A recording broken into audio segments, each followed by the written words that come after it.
to the Operations Committee meeting for Tuesday, June 21st. The meeting is now called to order. Let's start with declarations of voting conflicts. Do any members of this committee have any conflicts with any items on the agenda? Okay, very good. And I'm going to turn to Maria Luisa. If you can do roll call, please. Yes, ma'am. Ms. Gutierrez. Here. Mr. Wolf. Mr. Meyer. Present. Mr. Rodriguez-Pina. Here. Mr. Vasquez. Chair Martinez. Here. Vice Chair Fano. Here. Also joining us are Mr. Ferre and Mr. Walters. We have a quorum. Thank you very much, everyone, for coming. And I'm going to ask a moment of silence for all those 49 individuals that lost their life in Orlando and for those families that now have to endure this pain and the emptiness.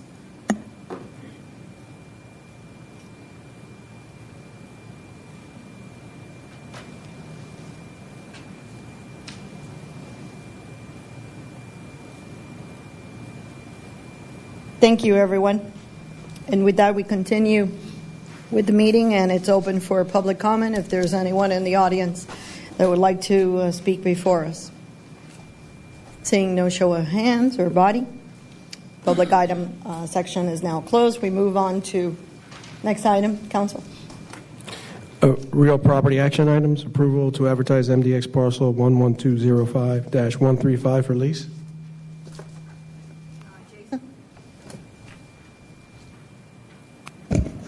Thank you.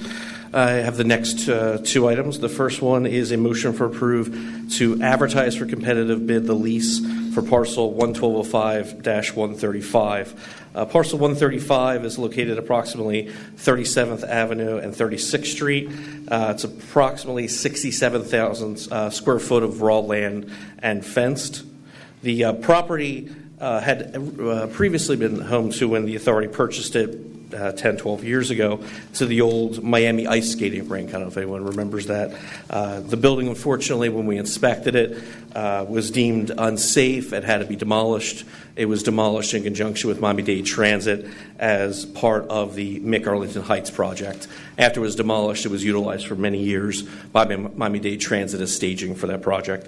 It's been since cleaned and returned to the authority, and we're looking to advertise for it. We're in the process of doing a third-party market rental analysis, as we always do, to give us an idea of what kind of rent we should expect. But when that gets in the next week or two, we would go like to advertise that for bid. I'm going to go ahead and ask for a motion.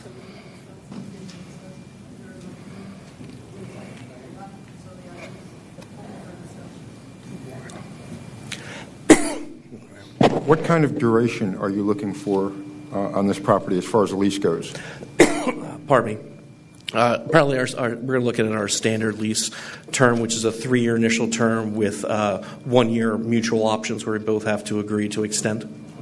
The reason I'm asking is, I'm thinking about this parcel in light of the strategic master plan that shows an exit from 112 onto 37th Avenue, and that changes the dynamics of this project tremendously. Correct. Very good point. Any other questions from any other board member? No? And with that, anything else you would like to add? Nope, it's pretty straightforward. Very good. Thank you. I have a motion and a second. All those in favor? Aye. Anyone against? It passes unanimously. Thank you. Second item.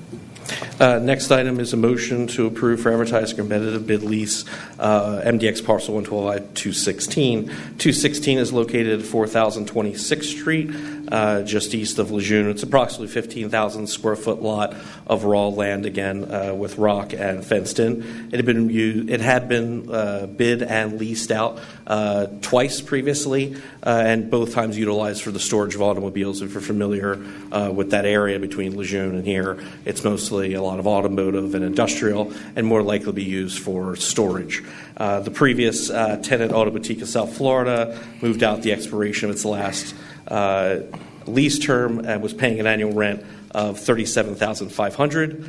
and moved out. It felt that the rent was a little high and was not able to afford it anymore, and so they moved out. So we are again doing a market rental analysis to see what the expectation should be, and the same thing, we'll be doing putting it out for bid with a 3-year initial term with 1-year options. Okay. Is there a motion on this item? Move. Is there a second? Very good. Item is now open for a discussion. Any questions from the board? None? Okay. With that, the question is called. All those in favor? Aye. Anyone against? Motion carries. Thank you. Very much, Jason. I do have a question. Any reason why these two items were before the minutes and not as action items? I just, it's curiosity at its best. We've always treated the real property action items as a separate, because it was always a spinoff of Operations Committee. We can always revise the way we do it in our bylaws and include it as part of our Operations Committee. No. Then you would just see it as an action item. Okay. It's the will of the board. There was always a desire by the board to have real estate issues separate. It must be a very old board that it was a desire of the board. Been like that for a very long time. This young board doesn't feel that way. All right, very good. Just cleared. In the future, we will include it as part of the operations agenda, and it'll just be an action item. Okay, I was just feeling everybody's thought on that, so it hit me. Sure. All right, with the next item, operations action item, approval of summary minutes. Is there a motion? Is there a second? All right. All those in favor? Aye. Good. Anyone against or wants to put any notes on the operations meeting? Item. Good. Motion carries. Thank you. Next item. Item B, MDX procurement contract, ITB 17-01. MDX work programs numbers 10021.060, 30034.060, and 40044.060. Construction services for State Road 924, speed feedback signs, State Road 924 millage and resurfacing from State Road 826 to mile marker 1.2, and drainage improvements at Northwest 32nd Avenue, $2.65 million estimated. Approval to advertise. All right. Madam Chair, Juan Toledo's ready to discuss. Good morning. As stated, this is a approval to advertise the contract for several improvements along State Road 924, consisting of speed feedback signs, consistent with the safety initiatives that we've presented to this board in the past. Milling and resurfacing on State Road 924 needed on the western end of the project, and then drainage improvements on the eastern end where we touch down with Southwest 119th Street, where we get substantial flooding during significant rainstorms such as today. So these are much needed improvements, and we want to move forward with them. We anticipate advertisement in July with a notice to proceed in fall, September, October timeframe. And we're recommending a 15% small business and 15% local business requirement on the contract. These projects are funded in the 2017-2021 work program. Very good. Is there a motion on this item? Move. Is there a second? Second. Okay. Item is now open for discussion. Madam Chair, a question with respect to this process of an ITB on a project with milling resurfacing. Who develops the MOT? Is that a part of the bid process? Is that something in conjunction with staff, or do they present that? In this particular instance, since it's an invitation to bid, we've already produced the plans. So the maintenance of traffic is included as part of the plans, and the contract would follow the traffic control plans as phased in the bid package. Great, thank you. Other questions? All right. There's a motion and a second. All those in favor? Aye. Anyone against? Okay. Who wants to be the happy camper to sit on that oversight? There's no oversight on this one.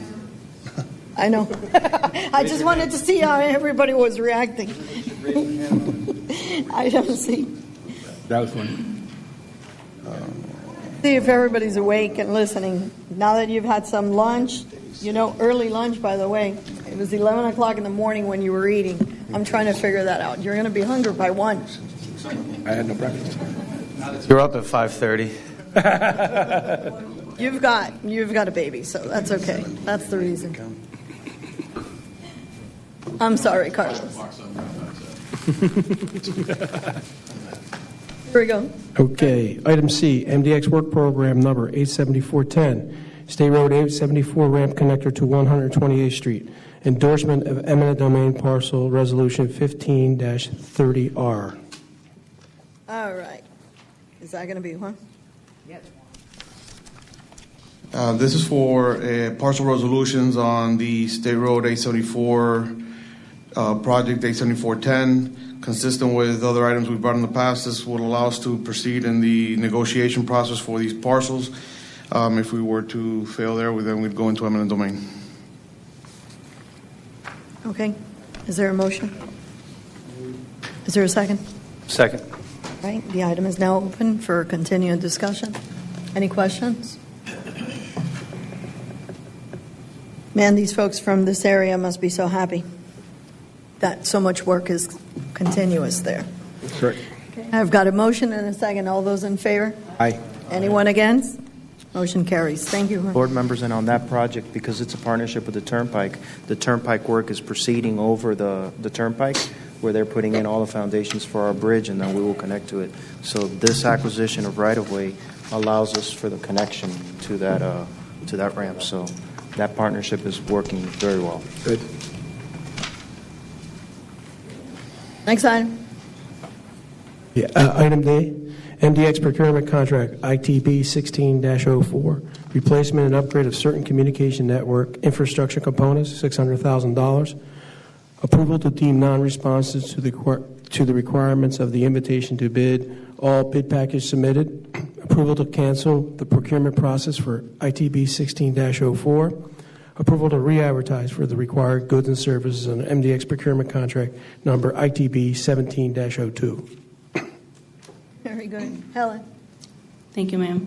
MDX released an ITV to the authorized Cisco partners to provide a bid for the replacement and the upgrade of the communication network.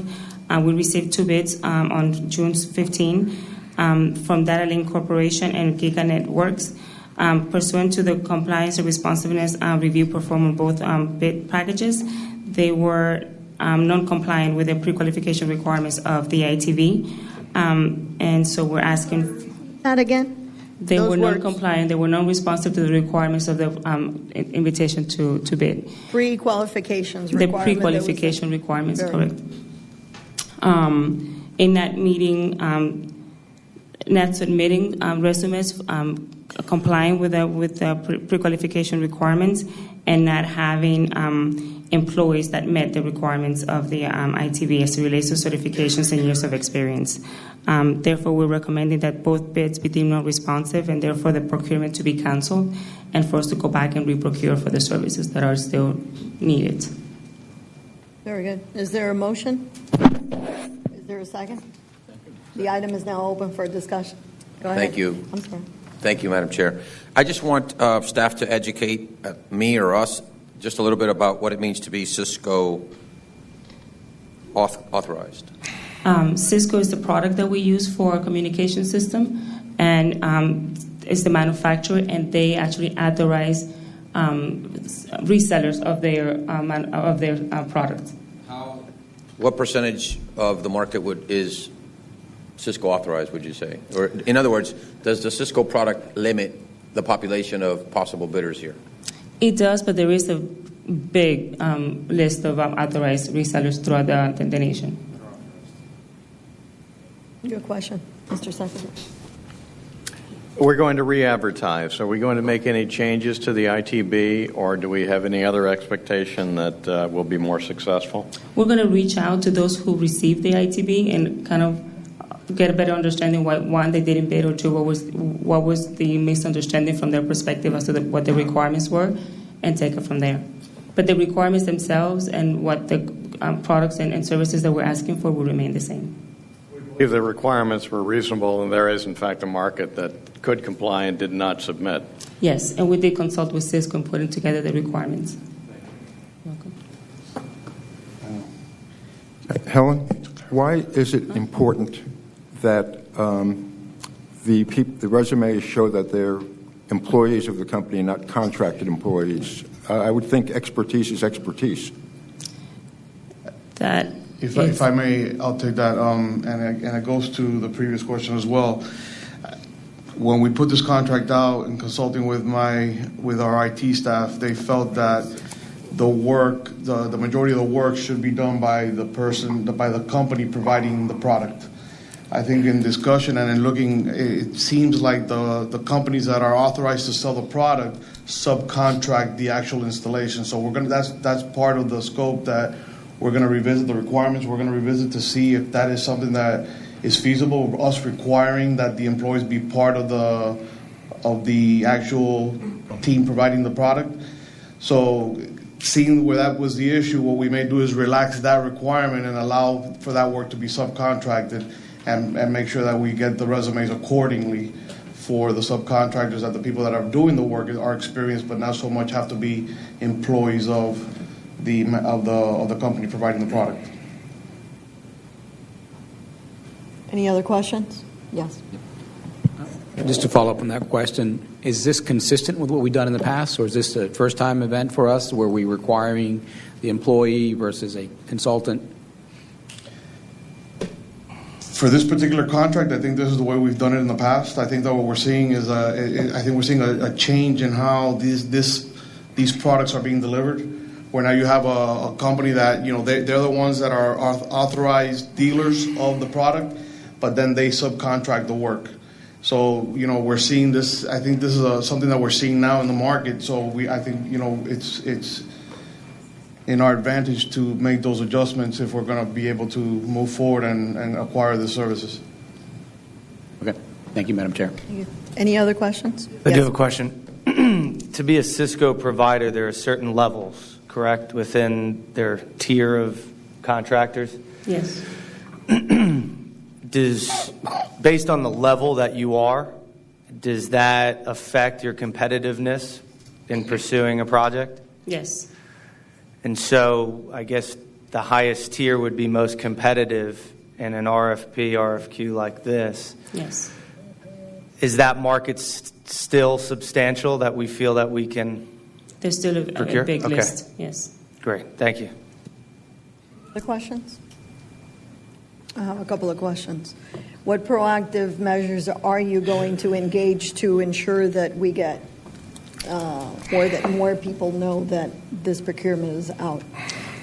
Again, we send out the ITV directly to the vendors. We did not go through Cisco. We directly send it to them.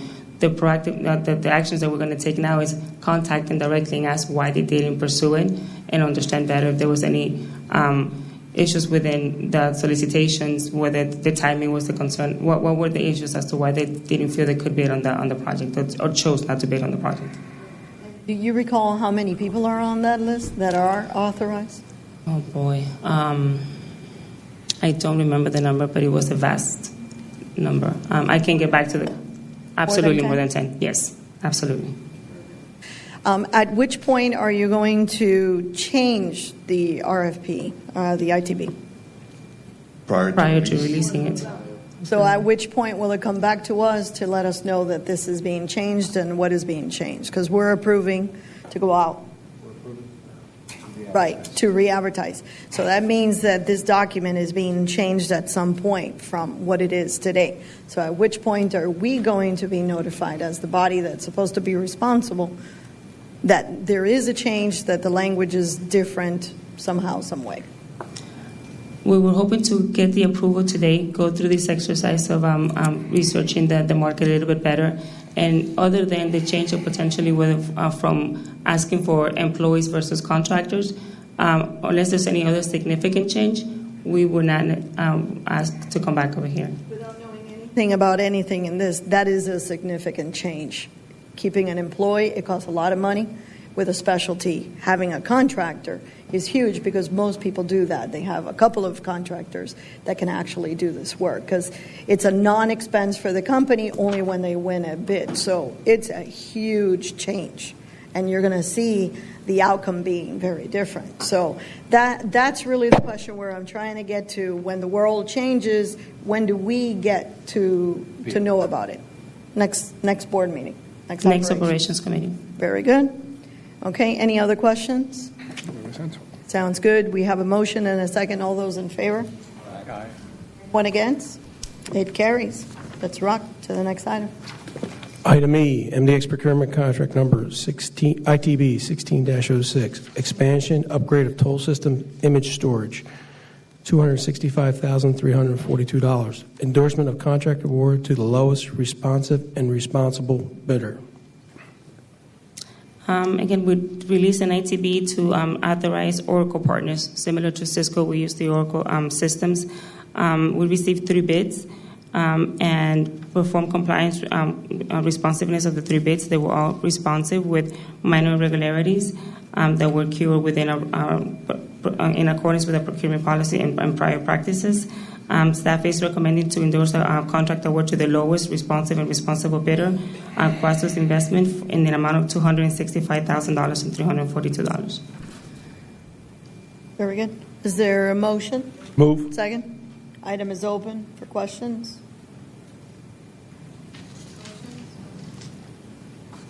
Thursday?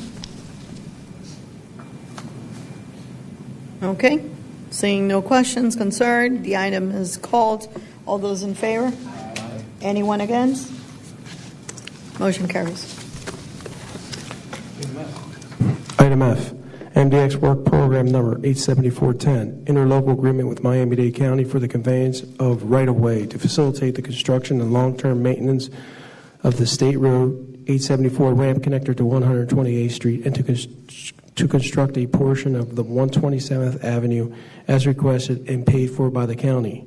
Endorsement of interlocal agreement between Miami-Dade County and MDX for the conveyance of right-of-way to facilitate construction and long-term maintenance of the project and for the construction of a portion of 127th Avenue at the county's request. No, I know. Juan. Committee members, there's a couple of components to this interlocal agreement, one having to do with right-of-way conveyance on both sides. On one end, we are going to be conveying to the county all the right-of-way that we're acquiring between 122nd Avenue and 137th Avenue Southwest on 128th Street. These are, slivers that vary between 4 feet to 10 feet for the widening of 128th Street. We're doing this because it will be a county road, and they will be the agency responsible for maintaining and operating that portion of the road. The other conveyance piece is the county will be conveying to us the section between 122nd and the right-of-way limits to the heft, the eastern little piece of this project. We're looking to take over this portion of the road because this is where our bridges fly over and come down. This is where we're buying the majority of the right-of-way slivers to accommodate that envelope of the bridges coming down onto 128th Street. And we feel that this is where we can have better maintenance control over this part of the roadway because this will become an MDX. This is an MDX asset as it comes down to 122nd Avenue. So we want to be able to control and maintain that. So these are fee simple conveyances on both sides for the right-of-way component.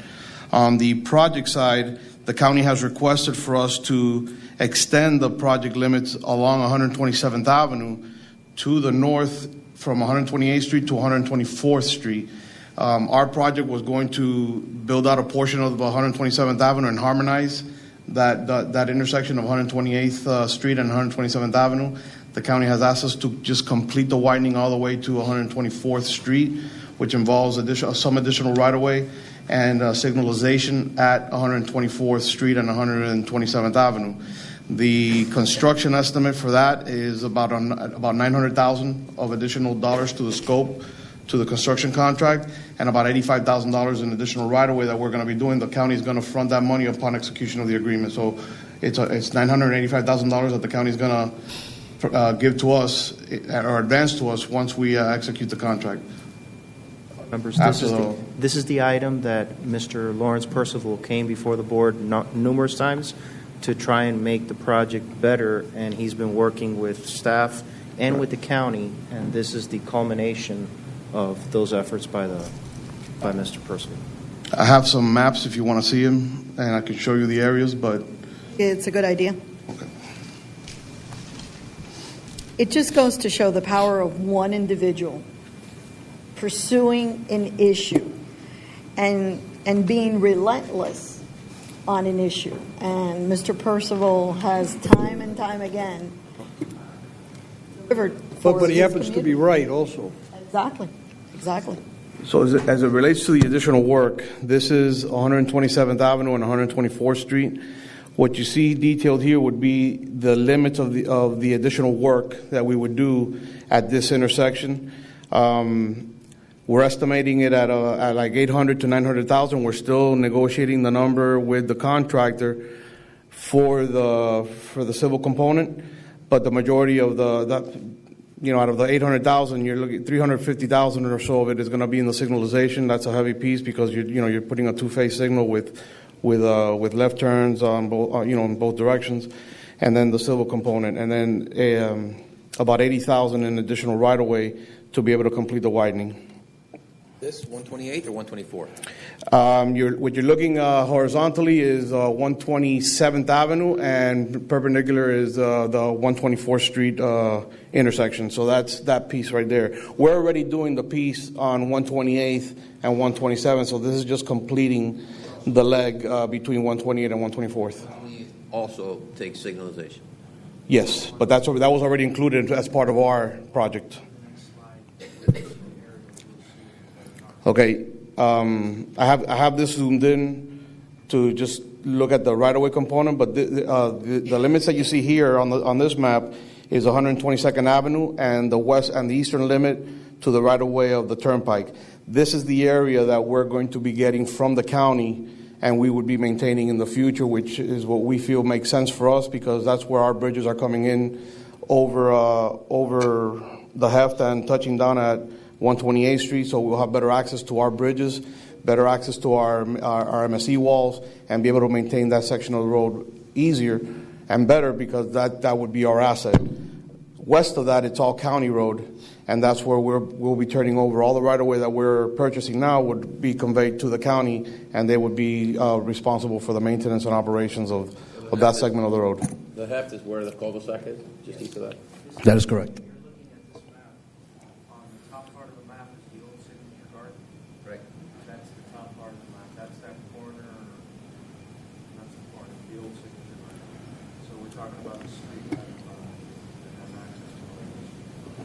I've zoomed it out a little bit so you can see, but the area, well, the majority of the rest of that area is really 128th Street, and those pieces is what we're going to be conveying over. Again, 128th Street right now is a county road. What we're talking about is turning over the slivers that we're buying to be able to widen to a 5-lane facility.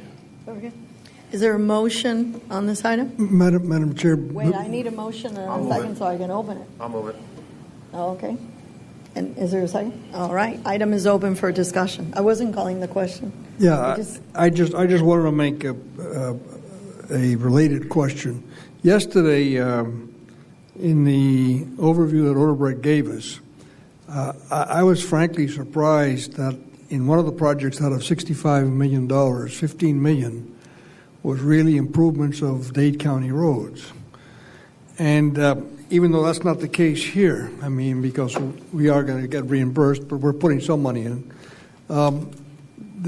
We seem to, every time we do a road or an extension or a intersection, we seem to be doing some of Dade County's work.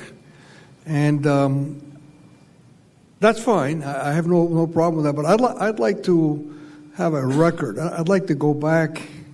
I'm in no hurry for this, but I would like to request through you, Madam Chair, to staff that we go back for the last 5 or 6 years or 10 years, whatever years are reasonable.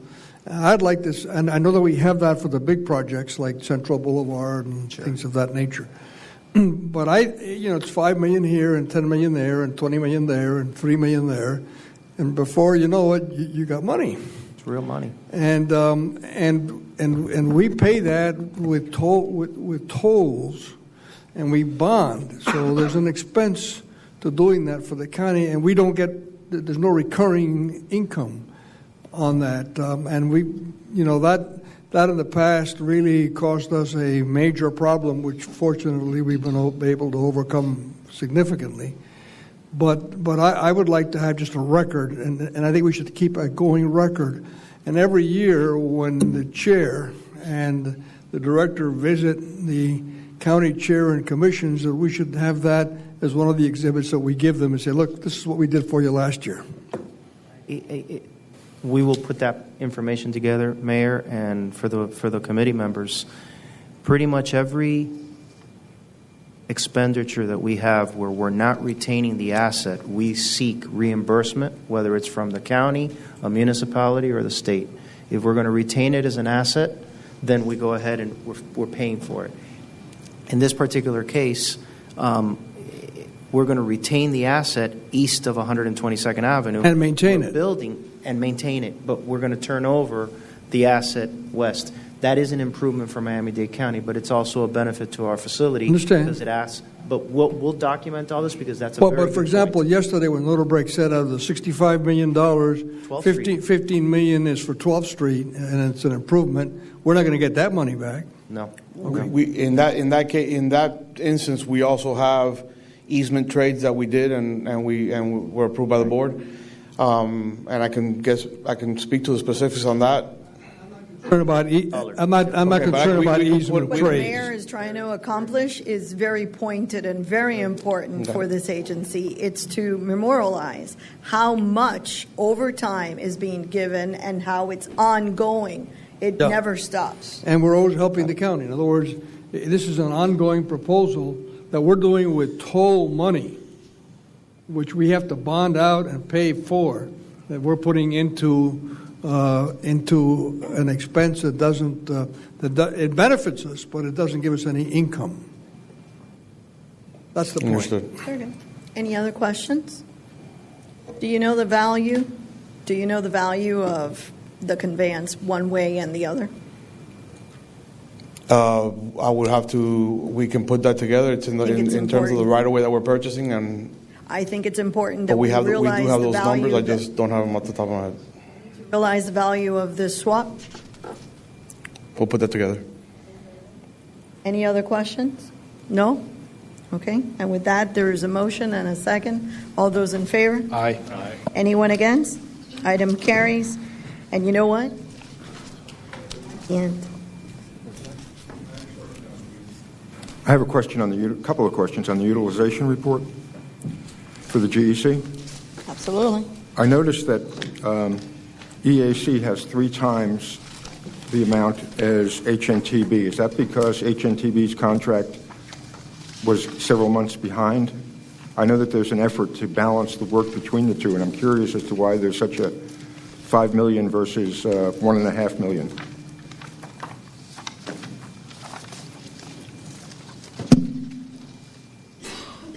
Yes, it is because of the new contract. Okay. I also noticed that on the EAC, under local business firms, there's an amount of $400,000. And then under remainder of the team, there's an EAC number for $2.6 million. Why is there money in 2 different categories?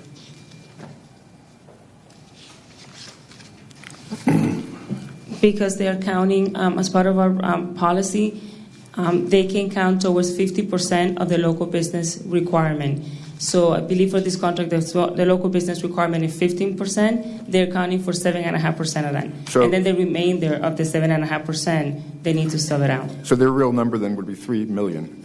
How much? The real number would account for The two whatever is together. on the LBE column as well as in the remainder of the team column. Okay. And my other point is I'd like to congratulate HNTB for greatly exceeding the small business program. Thank you very much. Any other comments? No? That's it? Move to adjourn. Although, very good. Madam Chair, but before we adjourn, Thursday, there's an MPO meeting, and this is the only opportunity that I have to discuss with the chair and the vice chair and members the issue that will be coming up. Javier, it deals with 836. And the MPO will be expending $9.5 million to get involved in studying 836, which of course will affect us. I just wanted on the record your opinion as to, because they're talking about going into transit. So we have not been in the transit business so far, and how exactly is this going to work? And I just want everybody aware of where we're going on this. Both the chairman and I met with the county, and when the SMART plan, the corridors were adopted, they started looking to see who would take the lead on various. I know the state has taken the lead on 3 on their expertise for project development, NEPA's process.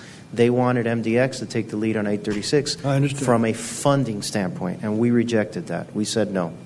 And we gave our reasons, and it was a very fundamental reason. We said we would fund it if there was an agreement that if Miami-Dade County MPO or Miami-Dade Board of County Commissioners didn't make a decision on priority when the study was over, that we would get reimbursed. Because the last thing we wanted was to do a study and then have to write it off because there's no ultimate decision. Correct. They balked at that. They felt that they couldn't do that, so they're getting the CITT to fund it. The analysis they're going to do, the NEPA they're going to do, is revisit the old East-West Corridor EIS. Many of us were involved in the East-West Corridor. The alignment for a rail came out of the MIC and went east and west along 836, more or less.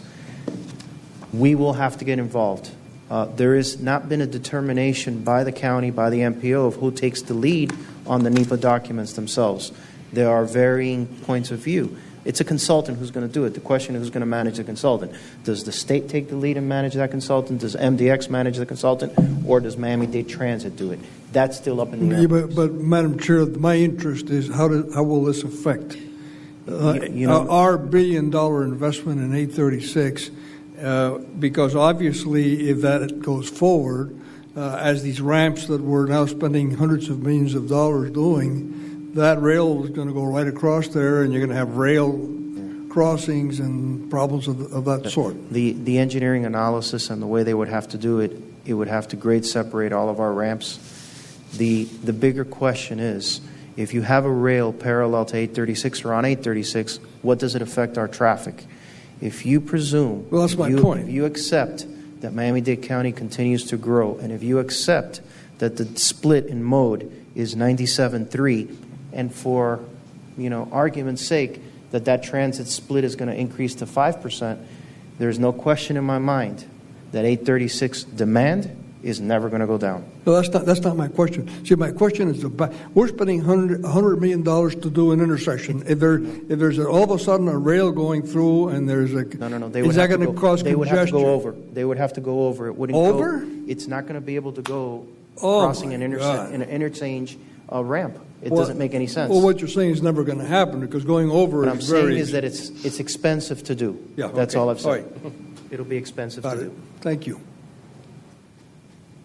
I think it's clear. There's a big investment on 836, and it is the backbone, and whatever it is you study and you got to be mindful of the hundreds of millions of dollars that has been invested. Correct. And is being invested. Correct. Very good. Sorry, I didn't understand that. Yeah, it's about you cannot destroy what's already there because somebody paid for it. And if you're going to destroy it in an effort of progress, I guess we want it back. Correct. Because we owe it to our toll payers, right? Absolutely. Very good. Any other comments? Nope. All right. I heard a motion to adjourn, and it stands. Thank you.